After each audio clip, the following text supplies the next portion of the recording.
বিদায় হজের ভাষণে নবী সাল্লাল্লাহু আলাইহি ওয়াসাল্লাম কি বলেছিলেন উম্মতকে আমরা একটু আপনাদেরকে শোনাবো, শুনিয়ে ইনশাআল্লাহ লেকচারটা শেষ করব।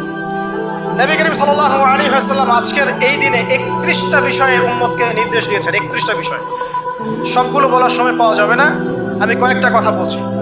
খুব ভালো হতো যদি আমি অ্যারাবিকটা বলার পরে বাংলাটা বলার সময় পেতাম।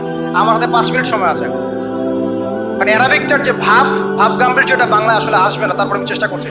নবী করিম সাল্লাল্লাহু আলাইহি ওয়াসাল্লাম সবার সামনে দাঁড়িয়ে দীর্ঘ 23 বছর অক্লান্ত পরিশ্রম করে দাওয়াতি মিশন কমপ্লিট করার পরে সবাইকে সমবেত করে একটা হজ করলেন।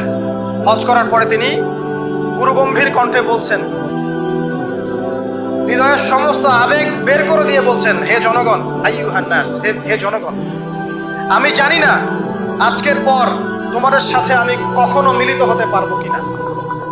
একটু চিন্তা করেন, সাহাবীরা সামনে দাঁড়িয়ে আছেন, নবীজি দাঁড়িয়ে এই কথাটা বলছেন, হে জনগণ, আমি জানি না আজকের পরে আমি তোমাদের সাথে মিলিত হতে পারবো কিনা। অতএব যে ব্যক্তি আজকে আমার এই কথাগুলোকে স্মরণ রাখবে সে যেন অন্যের কাছে এই কথাগুলো পৌঁছে দেয়।